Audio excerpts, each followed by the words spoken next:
25,000 രൂപ കൈക്കൂലി വാങ്ങുന്നതിനിടെ Vaikom deputy tahsildar vigilance പിടിയിൽ. സ്ഥലം പോക്കുവരവ് ചെയ്യാൻ പ്രവാസിയിൽ നിന്ന് കൈക്കൂലി വാങ്ങുന്നതിനിടയിൽ ഡെപ്യൂട്ടി തഹസിൽദാരെ വിജിലൻസ് അറസ്റ്റ് ചെയ്തു. വൈക്കം താലൂക്ക് ഓഫീസിലെ LR വിഭാഗം ഡെപ്യൂട്ടി തഹസിൽദാർ ഉല്ലല ആലത്തൂർ സ്വദേശി TK സുഭാഷ് കുമാറിനെയാണ് വിജിലൻസ് അറസ്റ്റ് ചെയ്തത്. മുളകുളം സ്വദേശിയായ പ്രവാസി ഭാര്യയുടെ പേരിലുള്ള 24 സെന്റ് സ്ഥലം പോക്കുവരവ് ചെയ്യാൻ മുളകുളം വില്ലേജിൽ അപേക്ഷ നൽകിയെങ്കിലും മുന്നാധാരമില്ലാത്തതിന്റെ പേരിൽ 11 സെന്റ് സ്ഥലം മാത്രമേ പോക്കുവരവ് ചെയ്യാനായുള്ളൂ.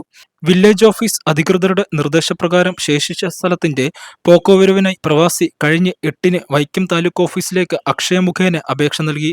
11-ന് താലൂക്ക് ഓഫീസിൽ പ്രവാസി പോക്കുവരവ് വിഭാഗത്തിലെത്തിയപ്പോൾ സെക്ഷനിൽ സുഭാഷ് കുമാറായിരുന്നു. പെട്ടെന്ന് പോക്കുവരവ് ചെയ്തു തരാമെന്ന് പറഞ്ഞ് ഇദ്ദേഹം ഫോൺ നമ്പർ നൽകി. പിന്നീട് അപേക്ഷകനായ പ്രവാസി 16-ന് വന്നപ്പോൾ പോക്കുവരവ് ചെയ്യാൻ ചെലവുണ്ടെന്നും 60,000 രൂപ നൽകണമെന്നും ആവശ്യപ്പെട്ടെങ്കിലും ഒടുവിൽ പ്രവാസി 25,000 രൂപ നൽകാമെന്നായി. 17-ന് പണം ഗൂഗിൾ പേ വഴി നൽകാനും ആവശ്യപ്പെട്ടു. അതേസമയം പ്രവാസി കൈക്കൂലി ആവശ്യപ്പെട്ട കാര്യം വിജിലൻസിനെ അറിയിച്ചു. വിജിലൻസ് പരാതി സ്വീകരിച്ച് FIR രജിസ്റ്റർ ചെയ്തു. ഇന്ന് താലൂക്ക് ഓഫീസിലെത്തിയ പ്രവാസിയോട് ഡെപ്യൂട്ടി തഹസിൽദാർ പണം അക്കൗണ്ടിലേക്കിടാൻ ആവശ്യപ്പെട്ടു. ഗൂഗിൾ പേ വഴി പണമയക്കാൻ അറിയില്ലെന്ന് പ്രവാസി പറഞ്ഞപ്പോൾ ATM വഴി പണം നിക്ഷേപിക്കാൻ പറഞ്ഞു. തനിക്ക് പണം ഡിപ്പോസിറ്റ് ചെയ്യാൻ അറിയില്ലെന്ന് പരാതിക്കാരൻ പറഞ്ഞതിനെ തുടർന്ന് ഡെപ്യൂട്ടി തഹസിൽദാർ പരാതിക്കാരനൊപ്പം ATM കൗണ്ടറിലെത്തി 25,000 രൂപ കൈമാറുന്നതിനിടയിൽ വിജിലൻസ് എത്തി.